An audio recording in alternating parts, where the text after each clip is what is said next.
वेदिकेरा YouTube channel पर आप सभी का स्वागत है। नमस्कार। आज के इस गहन विश्लेषण में बहुत बहुत स्वागत है।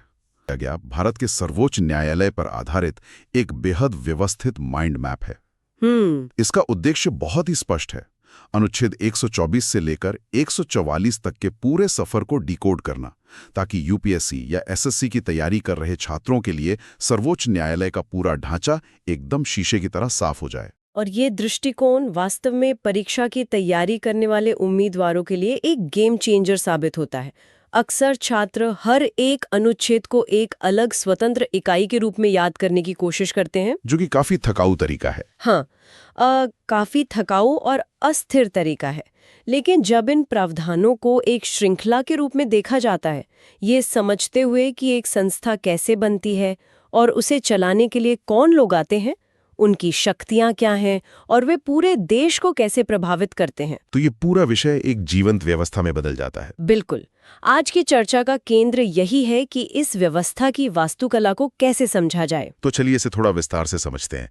इस वास्तुकला की नींव से शुरुआत करते हैं, जो कि अनुच्छेद 124 है। जी। स्रोत में इसे सबसे बड़ा और सबसे विस्तृत हिस्सा बताया गया है, और इसका कारण भी स्पष्ट है। ये अनुच्छेद सीधे तौर पर सर्वोच्च न्यायालय की स्थापना और उसके गठन की बात करता है।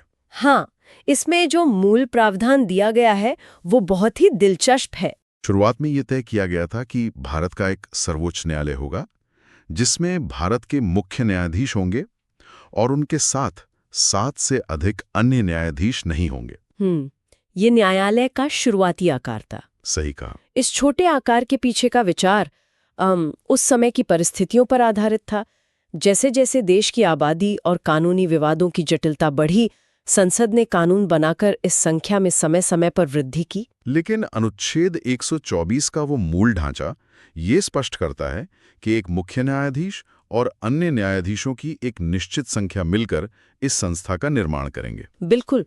और गठन के बाद जो सबसे महत्वपूर्ण सवाल उठता है वो है नियुक्ति का। हाँ, नोट्स में स्पष्ट रूप से बताया गया है कि इन न्यायाधीशों की नियुक्ति सीधे राष्ट्रपति द्वारा की जाती है। और इनकी सेवानिवृत्ति की आयु 65 वर्ष तय की गई है। अगर किसी कारणवश किसी न्यायाधीश को समय से पहले अपना पद छोड़ना पड़े, तो वे अपना इस्तीफा भी राष्ट्रपति को ही सौंपते हैं। लेकिन यहाँ जो योग्यताएं दी गई हैं, वे वास्तव में यह दिखाती हैं कि इस पद तक पहुंचना कितना विशिष्ट है। कोई भी व्यक्ति केवल इसलिए सर्वोच्च न्यायालय का न्यायाधीश नहीं बन सकता क्योंकि वो एक अच्छा वकील है। इस पद के लिए निर्धारित योग्यताएं बहुत ही सोच समझकर बनाई गई हैं। पहली और सबसे अनिवार्य शर्त है भारत का नागरिक होना। इसके बाद अनुभव को 3 अलग-अलग श्रेणियों में बांटा गया है। पहला रास्ता उन लोगों के लिए है जो न्यायपालिका के भीतर से आते हैं, यानी वह व्यक्ति कम से कम 5 वर्षों तक किसी उच्च न्यायालय का न्यायाधीश रहा हो। जी। और दूसरा रास्ता वकालत के अनुभव का है, यानी किसी उच्च न्यायालय में कम से कम 10 वर्षों तक लगातार वकील रहा हो। और तीसरा रास्ता सबसे अनोखा है। अगर कोई व्यक्ति राष्ट्रपति की नज़र में एक अत्यंत प्रतिष्ठित न्यायविद है, तो उसे भी सीधे नियुक्त किया जा सकता है। ये तीसरा प्रावधान वास्तव में बहुत प्रगतिशील लगता है, क्योंकि ये केवल अदालत के कमरों तक सीमित रहने के बजाय अकादमिक या सैद्धांतिक कानूनी ज्ञान को भी सर्वोच्च न्यायालय तक पहुंचने का एक मार्ग देता है। बिल्कुल। अब अगर नियुक्ति इतनी विशिष्ट है, तो जाहिर है कि हटाने की प्रक्रिया को भी बेहद सख्त रखा गया होगा। हाँ, स्रोत बताता है कि किसी भी न्यायाधीश को केवल साबित कदाचार या अक्षमता के आधार पर ही हटाया जा सकता है। और इसकी प्रक्रिया भी कोई साधारण आदेश नहीं है। इसके लिए संसद के दोनों सदनों में एक प्रस्ताव पारित होना चाहिए, जो सदन की कुल सदस्यता के बहुमत द्वारा समर्थित हो। और उसके बाद ही राष्ट्रपति उसे हटाने का आदेश जारी कर सकते हैं। इस जटिल प्रक्रिया को महाभियोग जैसी सख्त प्रक्रिया के समतुल्य माना जाता है। हालांकि संविधान में न्यायाधीशों के लिए विशेष रूप से हटाने की इस प्रक्रिया का ही उल्लेख है। इस अत्यधिक कठोर नियम का एकमात्र उद्देश्य न्यायपालिका की स्वतंत्रता को सुरक्षित रखना है। ये बहुत जरूरी पॉइंट है। बिल्कुल।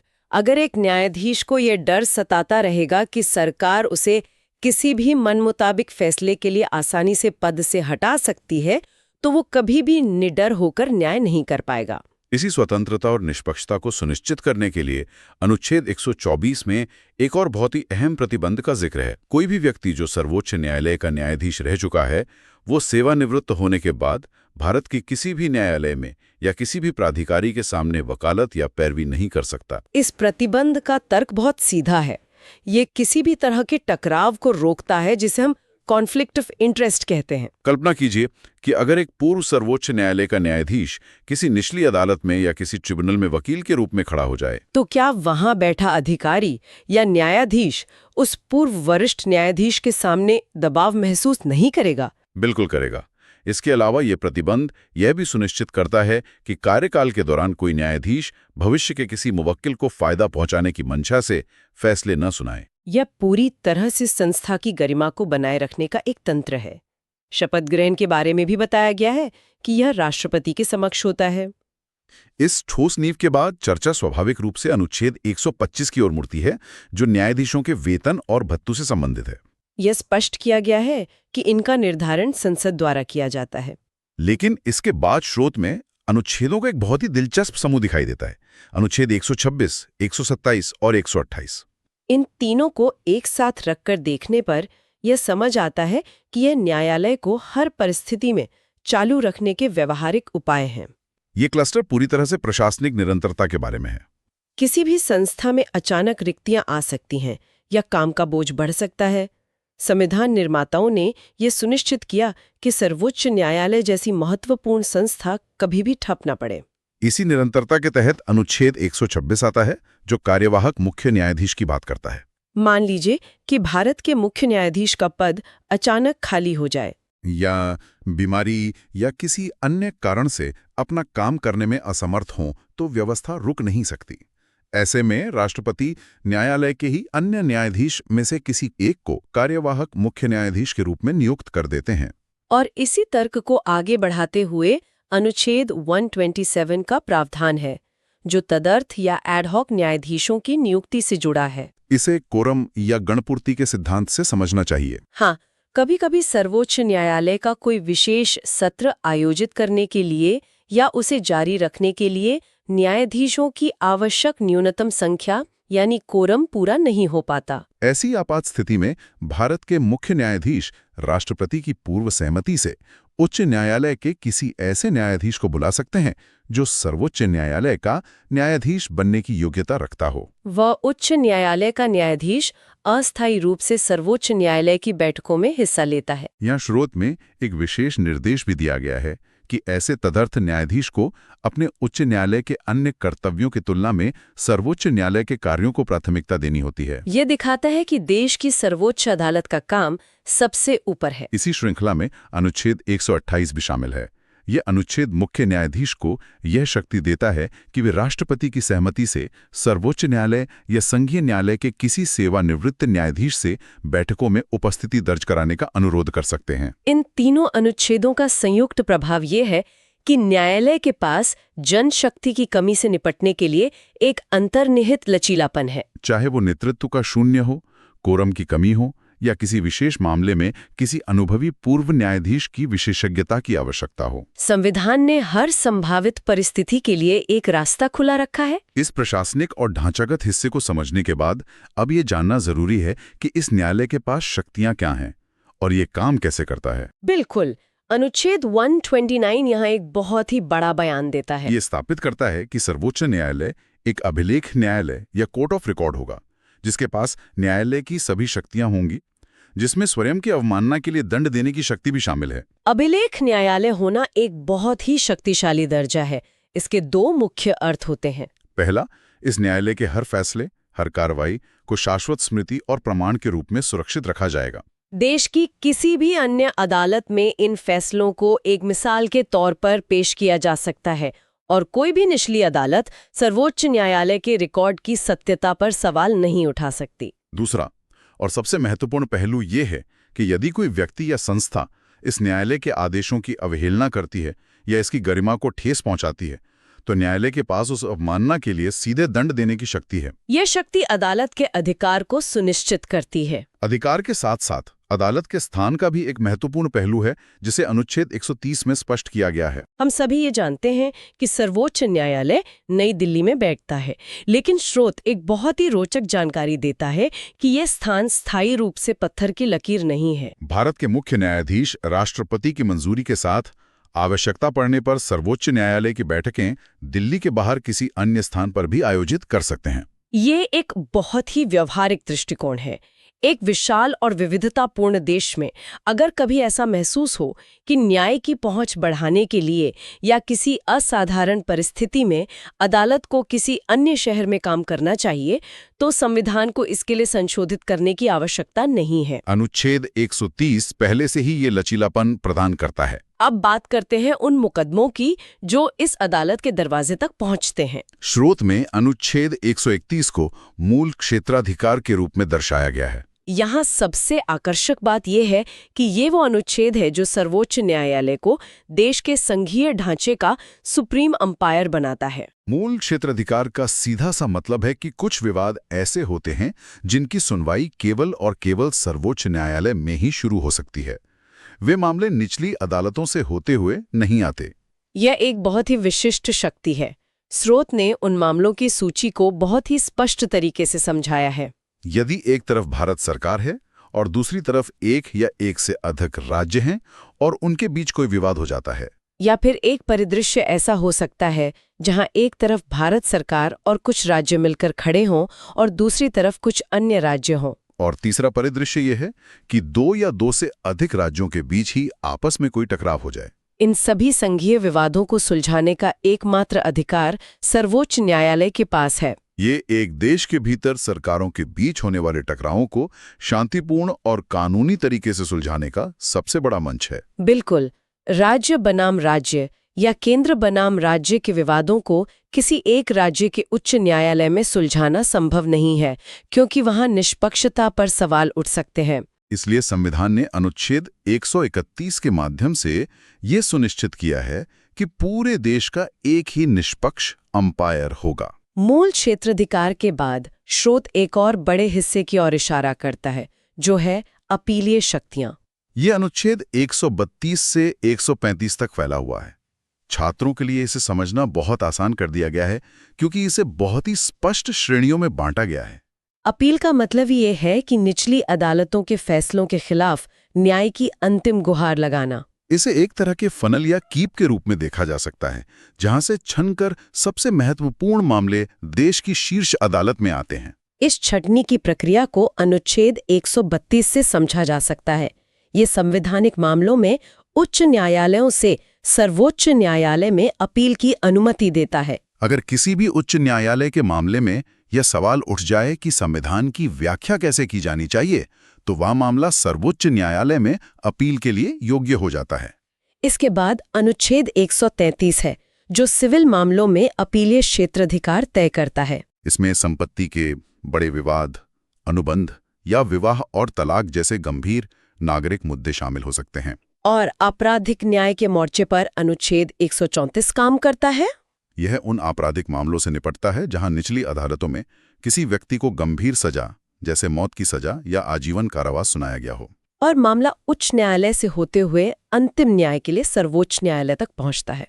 इन तीन अनुच्छेदों ने न्याय के तीनों प्रमुख स्तंभों संविधान, नागरिक अधिकार और आपराधिक न्याय को सुरक्षित कर दिया है। इसी अपीलीय ढांचे के साथ अनुच्छेद 135 जुड़ा हुआ है। ये एक तरह का पुल या संक्रमणकालीन प्रावधान है। जब भारत का संविधान लागू हुआ तो उससे पहले संघीय न्यायालय काम करता था। अनुच्छेद 135 यह तय करता है कि मौजूदा कानून के तहत उस पुराने संघीय न्यायालय का जो भी क्षेत्राधिकार और शक्तियां थीं, वे सभी अब नए सर्वोच्च न्यायालय द्वारा प्रयोग की जाएंगी, जब तक कि संसद कानून बनाकर कोई नया प्रावधान न करे। यह कानूनी निरंतरता को बनाए रखने का एक उत्कृष्ट उदाहरण है। के दौरान कोई भी कानूनी शून्यता पैदा ना हो। पुरानी अदालत के अधिकार नई अदालत में सहजता से स्थानांतरित कर दिए गए। अब यहाँ से ये चर्चा एक बहुत ही दिलचस्प मोड़ लेती है। यहाँ एक बहुत ही दिलचस्प बात सामने आती है। अनुच्छेद 137 से 140 का समूह सर्वोच्च न्यायालय की शक्तियों की समीक्षा, उनके विस्तार और रिट जारी करने की क्षमता पर केंद्रित है। अनुच्छेद 137 विशेष रूप से ध्यान खींचता है। यह सर्वोच्च न्यायालय को अपने ही निर्णयों या आदेशों की समीक्षा करने की शक्ति देता है, जो संसद द्वारा बनाए गए किसी भी कानून या अनुच्छेद 145 के तहत बनाए गए नियमों के अधीन है। यह प्रावधान न्यायपालिका की विनम्रता और वास्तविकता का प्रतीक है। न्याय देने वाले भी इंसान होते हैं और कोई भी संस्था पूर्ण रूप से अचूक नहीं हो सकती। अगर सर्वोच्च न्यायालय को लगता है कि उसके किसी पुराने फैसले में कोई स्पष्ट कानूनी त्रुटि रह गई है या कोई नया और महत्वपूर्ण तथ्य सामने आ गया है जिससे न्याय प्रभावित हो सकता है, तो अनुच्छेद 137 उसे अपनी ही गलती सुधारने का अधिकार देता है या न्याय के सिद्धांत को अहम से ऊपर रखता है। समीक्षा के इस शक्ति के अलावा शक्तियों के विस्तार के भी प्रावधान है। अनुच्छेद 138 के अनुसार संघ सूची के विषयों के संबंध में सर्वोच्च न्यायालय के क्षेत्राधिकार का विस्तार किया जा सकता है। इसके अतिरिक्त अगर भारत सरकार और कोई राज्य सरकार आपसे समझौते से किसी मामले का अधिकार न्यायालय को सौंपना चाहें तो वो भी किया जा सकता है। इसी तरह की शक्ति का विस्तार अनुच्छेद 139 में देखने को मिलता है। हम जानते हैं कि अनुच्छेद 32 के तहत सर्वोच्च न्यायालय मौलिक अधिकारों को लागू करने के लिए रिट जारी करता है। लेकिन अनुच्छेद 139 संसद को यह अधिकार देता है कि वह कानून बनाकर सर्वोच्च न्यायालय को मौलिक अधिकारों के अलावा अन्य उद्देश्यों के लिए भी निर्देश, आदेश या रिट जारी करने की शक्ति प्रदान कर सके। यह न्यायालय के दायरे को बहुत व्यापक बना सकता है। और शक्तियों को परिपूर्ण बनाने के लिए अनुच्छेद 140 है जो सहायक शक्तियों से संबंधित है। ये स्पष्ट करता है कि संसद कानून द्वारा सर्वोच्च न्यायालय को ऐसी पूरक या सहायक शक्तियां दे सकती है जो न्यायालय को उसके अधिकार क्षेत्र का अधिक प्रभावी ढंग से उपयोग करने में मदद करें, बशर्ते वे शक्तियां संविधान के किसी प्रावधान के खिलाफ ना हों। ये 148 से 140 तक का समूह ये दर्शाता है कि संविधान निर्माताओं ने एक स्थिर और जड़ न्यायालय की कल्पना नहीं की थी। उन्होंने एक ऐसी संस्था की नींव रखी जो समय और आवश्यकता के अनुसार संसद के सहयोग से अपनी शक्तियों का विस्तार कर सके। इन सभी संरचनाओं और शक्तियों को समझने के बाद अब इस चर्चा के सबसे प्रभावशाली और शक्तिशाली चरण में प्रवेश करते हैं। अनुच्छेद 141 से 144 तक का सफर। ये हिस्सा सर्वोच्च प्राधिकार और न्याय की अंतिम मोहर के बारे में है। अनुच्छेद 141 की भाषा बहुत ही स्पष्ट और सख्त है। ये कहता है कि सर्वोच्च न्यायालय द्वारा घोषित कानून भारत के क्षेत्र के भीतर सभी न्यायालयों पर बाध्यकारी होगा। इस एक अनुच्छेद ने पूरे देश की न्याय प्रणाली को एक धागे में पिरो दिया है। कश्मीर से लेके कन्याकुमारी तक अगर सर्वोच्च न्यायालय ने किसी कानून की व्याख्या कर दी तो देश की हर छोटी बड़ी अदालत को उस फैसले को एक कानून की तरह मानना होगा। ये न्याय में एक रूपता और निश्चितता लाता है। कोई भी निचली अदालत ये नहीं कह सकती कि वो सर्वोच्च न्यायालय की व्याख्या से सहमत नहीं है। इसके बाद आता है अनुच्छेद 142 जिसे अक्सर एक असाधारण अस्त्र के रूप में देखा जाता है। स्रोत इसे पूर्ण न्याय के सिद्धांत के रूप में वर्णित करता है। इसके तहत सर्वोच्च न्यायालय अपने अधिकार क्षेत्र का प्रयोग करते हुए कोई भी ऐसा आदेश या डिक्री पारित कर सकता है जो उसके सामने लंबित किसी भी मामले में पूर्ण न्याय करने के लिए आवश्यक हो। ये अनुच्छेद सर्वोच्च न्यायालय को नियमों और प्रक्रियाओं की तकनीकी बाधाओं से ऊपर उठने की शक्ति देता है। कई बार ऐसा होता है कि मौजूदा कानून की सीमाएं न्याय के रास्ते में आ जाती हैं। ऐसी स्थिति में अनुच्छेद 142 न्यायालय को एक असीमित कैनवस प्रदान करता है ताकि वह जो सही है वो कर सके। यह पूर्ण न्याय सुनिश्चित करने का अंतिम हथियार है। इस असीमित शक्ति के साथ ही अनुच्छेद 143 के रूप में एक बहुत ही महत्वपूर्ण सलाहकार भूमिका भी मौजूद है। यह अनुच्छेद राष्ट्रपति को सर्वोच्च न्यायालय से परामर्श करने की शक्ति देता है। अगर कभी राष्ट्रपति को लगे कि कानून या तथ्य का कोई ऐसा प्रश्न उठ गया है जो व्यापक सार्वजनिक महत्व का है तो वे उस प्रश्न को राय जानने के लिए सुप्रीम कोर्ट के पास भेज सकते हैं। ये व्यवस्था सुनिश्चित करती है कि कार्यपालिका बड़े और जटिल राष्ट्रीय मुद्दों पर कोई भी कदम उठाने से पहले देश के सर्वोच्च कानूनी दिमागों से मार्गदर्शन प्राप्त कर सके। हालांकि न्यायालय की यह राय राष्ट्रपति पर बाध्यकारी नहीं होती, लेकिन इसका महत्व बहुत अधिक होता है। और अंत में इस पूरी यात्रा का समापन अनुच्छेद 144 के साथ होता है। यह अनुच्छेद एक बहुत ही स्पष्ट निर्देश देता है कि भारत के क्षेत्र में सभी नागरिक और न्यायिक प्राधिकरण सर्वोच्च न्यायालय की सहायता के लिए कार्य करेंगे। ये प्रावधान इस बात की गारंटी है कि सर्वोच्च न्यायालय के आदेश केवल कागजी शेर बनकर न रह जाएं। जब न्यायालय कोई आदेश देता है तो देश का हर पुलिस अधिकारी, हर जिलाधिकारी, हर प्रशासनिक और न्यायिक इकाई उस आदेश को लागू करवाने के लिए कर्तव्यबद्ध है। यह न्यायालय की शक्ति को जमीनी हकीकत में बदलता है। इस प्रकार यह स्पष्ट होता है कि कैसे अनुच्छेद 124 में एक संस्था के जन्म से शुरुआत होती है और एक एक कदम आगे बढ़ते हुए अनुच्छेद 144 तक पहुंचते पहुंचते वो संस्था देश की सबसे शक्तिशाली और सर्वोच्च सत्ता बन जाती है, जिसकी सहायता के लिए पूरा प्रशासनिक तंत्र खड़ा होता है। जो उम्मीदवार प्रतियोगी परीक्षाओं की तैयारी कर रहे हैं, उनके लिए इस क्रम में चीजों को समझना वास्तव में फायदेमंद है। बीच से कोई एक अनुच्छेद उठाकर रटने के बजाय ये पूरी यात्रा एक तार्किक समझ विकसित करती है। बिना संदर्भ के तथ्य अक्सर दिमाग से फिसल जाते हैं, लेकिन जब ये समझ आ जाए कि एक अनुच्छेद दूसरे को कैसे शक्ति देता है, तो पूरी तस्वीर साफ हो जाती है। जैसे 124 में स्वतंत्रता सुनिश्चित की गई है, 131 में क्षेत्राधिकार दिया गया है और 144 में उस क्षेत्राधिकार को लागू करने की शक्ति दी गई है। यह विश्लेषणात्मक तरीका न केवल प्रारंभिक परीक्षाओं में बल्कि मुख्य परीक्षाओं के वर्णनात्मक उत्तरों में भी बहुत गहराई लाता है। इस विस्तृत यात्रा के बाद अब समय है उस अंतिम विचार का जो आज के इस चर्चा से ही उभर कर सामने आता है और जो किसी भी गंभीर विद्यार्थी को सोचने पर मजबूर कर देगा। आज स्रोत के माध्यम से अनुच्छेद 142 और उसके पूर्ण न्याय के सिद्धांत को समझा गया।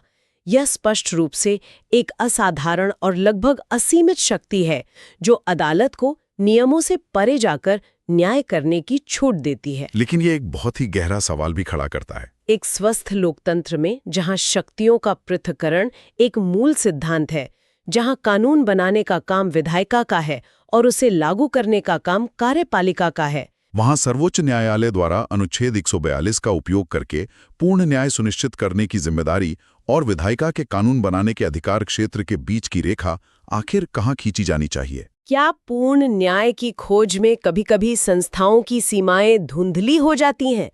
ये एक ऐसा विचार है जिस पर हर भावी प्रशासक और नीति निर्माता को गंभीरता से मंथन करना चाहिए। ये वास्तव में एक ऐसा ज्वलन प्रश्न है जो संवैधानिक शक्तियों के संतुलन को चुनौती देता है और निरंतर विमर्श की मांग करता है। मैं पूरी तरह सहमत हूँ। इस विचारोत्तेजक प्रश्न के साथ ही आज के इस गहन विश्लेषण को यहीं विराम दिया जाता है। उम्मीद है कि अनुच्छेदों के इस तार्किक अनुक्रम ने संविधान को देखने का एक बिल्कुल नया और स्पष्ट नजरिया प्रदान किया होगा। इस ज्ञानवर्धक चर्चा का हिस्सा बनने के लिए बहुत बहुत धन्यवाद। मिलते हैं अगली बार एक और नए और दिलचस्प विषय के साथ।